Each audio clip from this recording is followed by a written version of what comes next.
North বেঙ্গলের orange village বলতে একটি জায়গাকেই বোঝায়, সেটি হলো শিটং।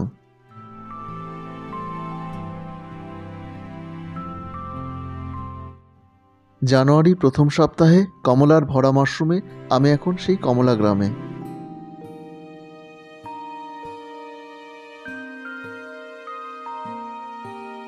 এই বাগান যাদের, তারা আমাকে আর আমার সারথি আর সঙ্গী রিকেশ ভাইকে নিয়ে চললেন তাদের বাগান পরিদর্শনে। জানুয়ারি ফেব্রুয়ারির এই সময়টা এই গ্রামে এলে যেদিকে আর যতদূর চোখ যায় এরকম এক একটা বাগানে এরকম ছবি পাওয়া যায়।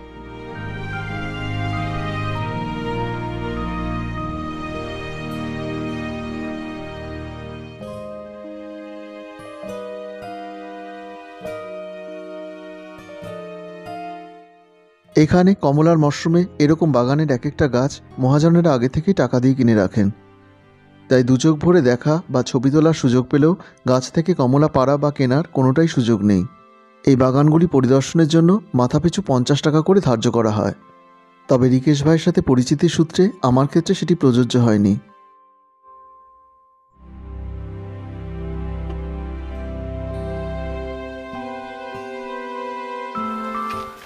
এবারই দুই ভাই আমাকে এই বিশাল বাগান পরিদর্শন করালো, অনেক গল্প হলো, আর শেষে গাছ থেকে টাটকা কমলালেবু পেড়ে আমার হাতে সেটি উপহারস্বরূপ দিল।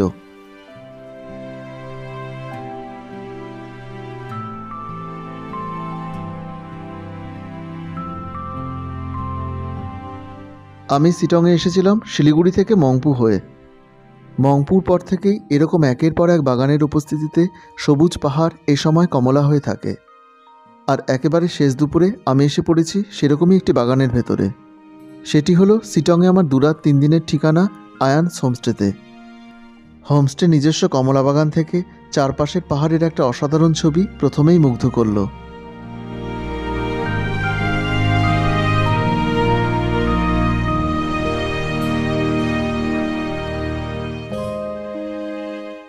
পাহাড়ি ধাপে ধাপে অনেক দূরে দূরে ছড়ানো এক একটা ঘর।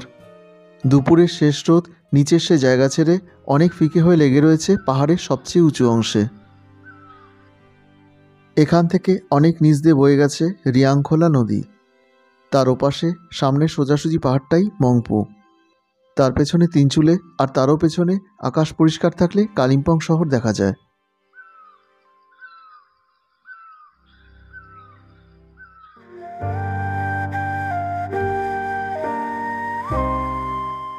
এই আয়ান্স হোমস্টের অবস্থান শিটংয়ের যে গ্রামে, সেটি হলো সাবজে গ্রাম, শিটং 1-এর অন্তর্ভুক্ত। শিলিগুড়ি থেকে মংপু যোগীঘাট হয়ে এই গ্রাম বা হোমস্টের দূরত্ব প্রায় 55 কিলোমিটার। সময় লাগবে প্রায় 2.5 থেকে 3 ঘন্টা। তবে পথের সৌন্দর্যে আর কমলার প্রাচুর্যের কাছে অবাক হয়ে থামতে থামতে ছবি তুলতে তুলতে এখানে আসতে আসতে প্রায় সন্ধেই নেমে গেল।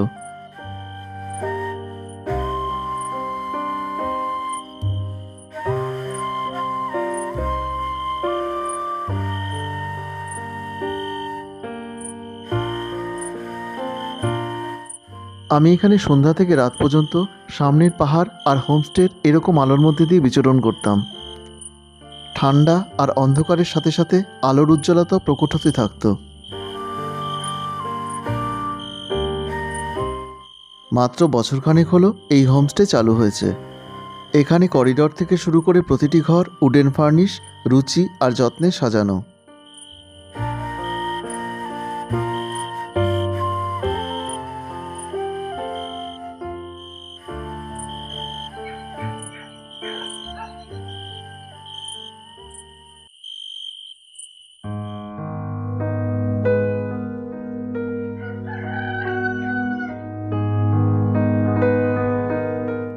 ঘরের বড় বড় কাচের জানলার পর্দা সরাতেই পাহাড়ি সকাল চলে এলো। এই বাড়ির দোতলায় রয়েছে হোমস্টের জন্য নির্ধারিত 3টি রুম। এখানে 2টি ডবল বেডেড রুম আছে, যেখানে একসাথে 4 জন পর্যন্ত থাকা যায়। প্রতিটি ঘরে আছে গিজার সহ অ্যাটাচড বাথরুম। ঘর আর বাথরুমের পরিষ্কার পরিচ্ছন্নতা আমার এখানে থাকার অভিজ্ঞতাকে আরও সুন্দর করে তুলেছিল। এখানে 1 জন বা 2 জন থাকার মতো একটু ছোট আরেকটা রুম আছে।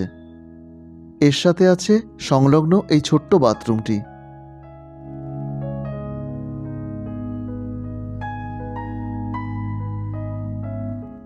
আমি ছিলাম একেবারে শেষ প্রান্তের এই ঘরে। ঘরের দুদিকে জানলা থেকে পাহাড়ের দুরকম ভিউ পাওয়া যায়। ঘরে আর বাথরুমে গিজার সহ প্রয়োজনীয় ব্যবস্থা আছে। বাথরুমে এরকম একটা বিশাল জানলার উপস্থিতি আর সেখান থেকে পাহাড়ের এরকম একটা ছবি আমার কাছে একটা প্রাপ্তি হয়ে থাকবে। ঘরের দেয়ালজোড়া কাচের জানলার ওপাশেই আছে একটা ছোট্ট ব্যালকনি। এই ব্যালকনি ঘুরে দরজার পাশ ঘেঁষে গিয়ে নিচে ওঠার সিঁড়ির সাথে সংযুক্ত হয়েছে। আর এসবের পরে আছে পাহাড়ের ঢাল আর ধাপ জুড়ে নিচের গ্রাম আর দূরে সারি সারি পাহাড়।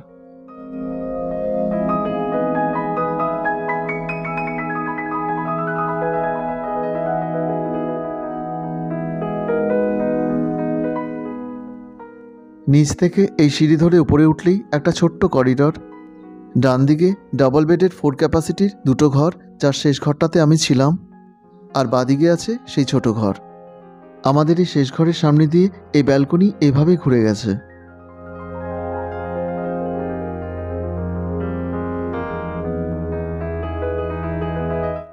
এখানে থাকা খাওয়া নিয়ে দৈনিক জনপ্রতি খরচ 1200 টাকা। এর কন্ট্যাক্ট নাম্বার এই ভিডিও ডেসক্রিপশনে দেওয়া আছে। হোমস্টের ব্যালকনিতে দাঁড়িয়ে নিচের এই পাহাড়ি ঢাল যতদূর পর্যন্ত দেখা যায় সবটাই হোমস্টের প্রপার্টি।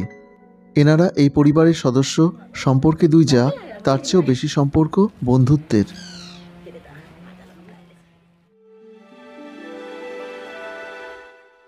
সামনে একেবারে শেষে ওই আবছা পাহাড়চূড়াই চটকপুর।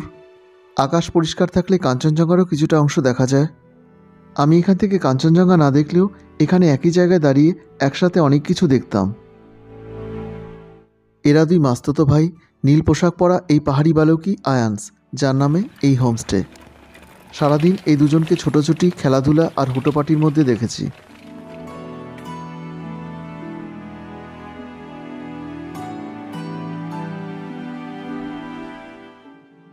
সিটং 3টি ভাগে বিভক্ত, 1, 2 এবং 3।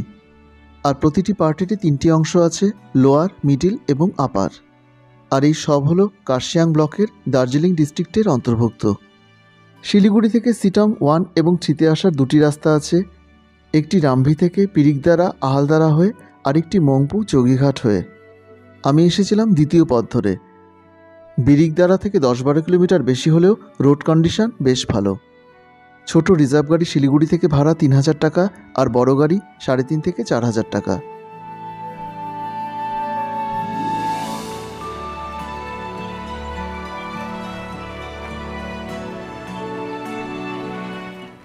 আমি এখানে যার গাড়িতে এসেছিলাম এবং যাকে সঙ্গী করে এই গ্রাম ঘুরেছিলাম সে হলো রিকেশ ভাই। বয়সে তরুণ, অত্যন্ত হাসিখুশি, আলাপি আর আন্তরিক স্বভাবের। তার সাহচর্য আমার এই সিটং সফরকে অনেক সুন্দর করে তুলেছিল। রিকেশ ভাইয়ের নাম্বার দেওয়া থাকলো এই ভিডিও ডেসক্রিপশন বক্সে। সকালে হাঁটাপথে গ্রাম ঘুরতে বেরিয়েছিলাম। একেবারে শেষ প্রান্তে আছে একটা ছোট্ট শিব মন্দির, আর তারপরেই ঘন জঙ্গলের শুরু। পুরো সিটং জুড়েই এখন অজস্র হোমস্টে। এই গ্রামেও বেশ অনেকগুলো হোমস্টে চোখে পড়ল। তবে সিটংয়ের সাবজে গ্রামের এই অংশটি সিটংয়ের অন্যান্য অংশের থেকে অনেকটাই সবুজ আর শান্ত। ঘুম ভাঙা শীত সকালের এই পাহাড়ি গ্রামের ছোট ছোট ছবির মধ্যে দিয়ে চলেছি।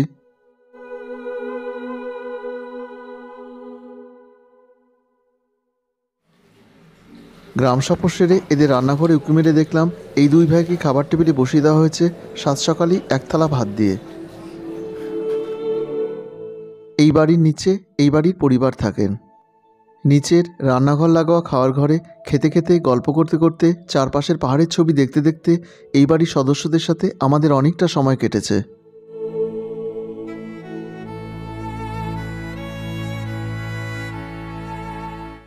সকালের জলখাবার থেকে দুপুরের আহার আমরা এখানেই সারতাম। এই হোমস্টেটা আমার কাছে আরও ভালো লেগেছিল একেবারে ঘরোয়া সুস্বাদু রান্নার কারণে। এনাদের দুজনের সাথে আগেই পরিচয় করিয়েছি। বাড়ির পুরুষেরা কাজে বেরিয়ে যান, আর এনারা দুই যা একসাথে হেসেল থেকে শুরু করে ঘর গৃহস্থলী পরিবারের যাবতীয় দায়িত্ব একসাথে সামলান।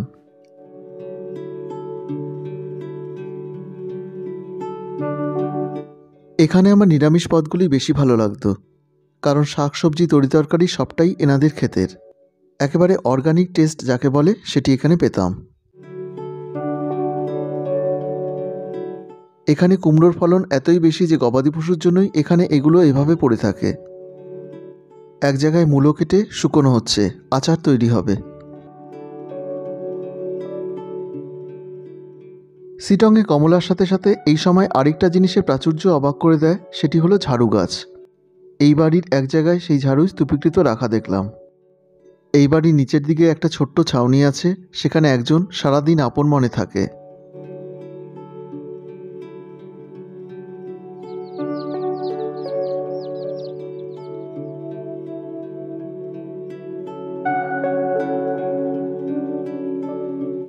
বাড়ির দরজা থেকে এই মাটির পথে উঠে গেছে গ্রামের ওপরের দিকে।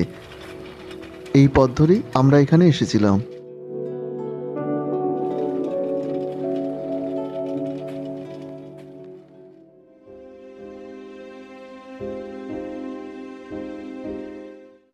এখান থেকে পরদিন যোগীঘাট সহ সিটংয়ের অন্যান্য দ্রষ্টব্য জায়গাগুলো দেখতে যাই। কোথাও ঝাড়ু, কোথাও কমলা বাগানে ঢাকা পাহাড়ের মধ্যে দিয়ে পথ চলে গেছে যোগীঘাটের দিকে। হোমস্টে থেকে দূরত্ব 6 থেকে 7 কিলোমিটার। একদিকে যোগীঘাট, আরেকদিকে আহালদারা, মাঝামাঝি অবস্থানে রয়েছে এই হোমস্টে। আগেই বলেছি আমি মংপু যোগীঘাট হয়ে এখানে এসেছিলাম, তবে যোগীঘাট ভালোভাবে দেখব বলে পরদিনের জন্য মুলতবি রাখা হয়েছিল।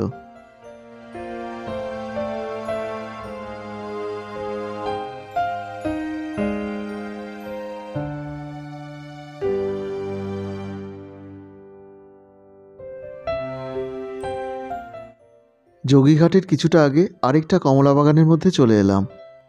তবে এ বাগানে একটু অন্যরকম অভিজ্ঞতা হলো। পথের পাশে কোনো ব্যারিকেড বা ব্যক্তি না থাকায় এ বাগানে অবাধে প্রবেশ করা গেল। যারা সবার অগোচরে নিজের ঝোলা এগুলো পুড়বেন ভাবেন, তাদের অবশ্য আলাদা করে চোখ কান খোলা রাখতে হয়। যে সমস্যা আমার একেবারেই নেই, কারণ আমি ছবি তুলেই খুশি থাকি।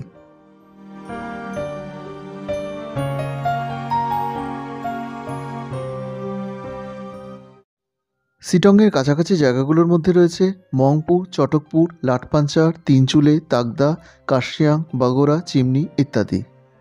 শিলিগুড়ির শালুগাড়া মোড় থেকে দুপুর 2টো থেকে 3টের মধ্যে একটি সার্ভিস কার রয়েছে সরাসরি সিটং যাওয়ার। সকাল 7টা থেকে 8টার মধ্যে সেই গাড়ি আবার সিটং থেকে শিলিগুড়ি পৌঁছে যাচ্ছে। তবে এখানে রিজার্ভ গাড়ি করে আসাই সুবিধাজনক। আগে থেকে বলে রাখলে হোমস্টেগুলি পিক আপ, ড্রপ এবং সিটং সহ অন্যান্য জায়গার সাইট সিন করিয়ে দেয়।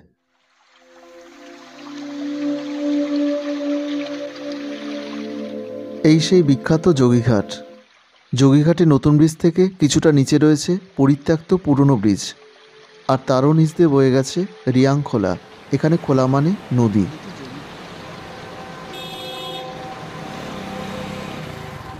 2014 সালে তৈরি হয় এই নতুন ব্রিজ। আমি যেখানে দাঁড়িয়ে তার ঠিক পেছনেই কার্শিয়াং, আর সামনে ব্রিজের ওপ্রান্তে রয়েছে দার্জিলিংয়ের পাহাড়। এই যোগীঘাট ব্রিজ দার্জিলিং আর কার্শিয়াংকে যুক্ত করেছে।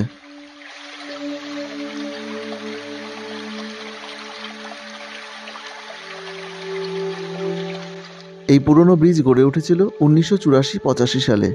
সেই ব্রিজ, তার স্তম্ভ সবই একটা পুরনো সময় হয়ে দাঁড়িয়ে আছে। নতুন ব্রিজের শেষে একটা মাটির সুড়িপথ পৌঁছে গেছে নদীর অন্য অংশে। সেই পথ থেকে বাদিকের এই ঢালু পথ ঝোপঝাড়ের মধ্যে দিয়ে একেবারে ব্রিজের তলায় নদীর কাছে চলে এসছে।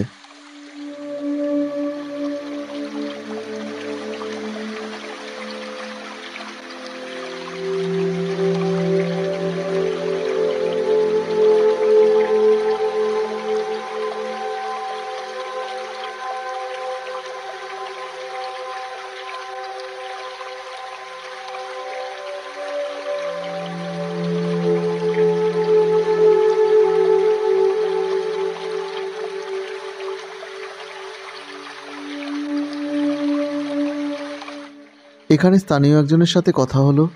বহুকাল আগে একজন যোগী এসে এখানে তপস্যা করেছিলেন, আর নিজ দায়িত্বে দুপারের মানুষজনকে এই নদী পারাপার করাতেন। সেই যোগী থেকেই এই যোগীঘাট নামের উৎপত্তি। নদীর বুক জুড়ে অজস্র ছোট বড় পাথরখণ্ডের মধ্যে দিয়ে রিয়াং, চটকপুর থেকে এসে তার পথ করে নিয়েছে তিস্তার দিকে।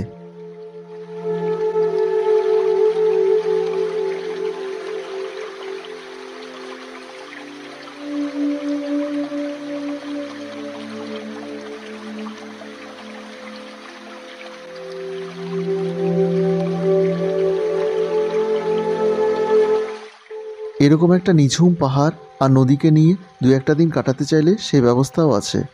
নদীর পার ঘেঁষে রয়েছে মুখিয়া হোমস্টে। এই ভিডিও ডেসক্রিপশনে তার নাম্বার দেওয়া থাকলো। একেবারে নদীর পার ঘেঁষে একজন তার বাড়িতে এই ছোট্ট ক্যাফেটি চালাচ্ছেন।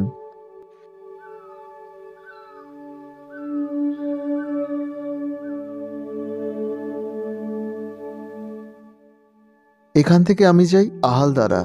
সেই পথে একটা অনেক পুরনো চর্তিন চোখে পড়ল। সেদিন চোখে পড়ার আরও অনেক কিছুই বাকি রয়ে গেছিল। পাহাড়ের নিচের ধাপের এই গ্রামের ঠিক ওপরে আকাশের বুক জুড়ে একটু আবছা হলেও সপার্শ্বত কাঞ্চনজঙ্ঘাকে দেখেছিলাম।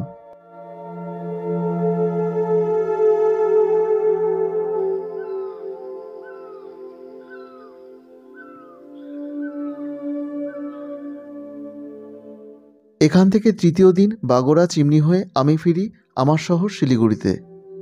আর সেদিন আহালদারা, নামথিং পোকরি সহ সিটং লাটপাঞ্চারের অনেক দেখা না দেখা অংশ রিকেশ ভাইয়ের সাথে আমি ঘুরেছিলাম। পরের পর্বে সেই সব কিছু চেনা কিছু অচেনা জায়গার গল্প থাকছে।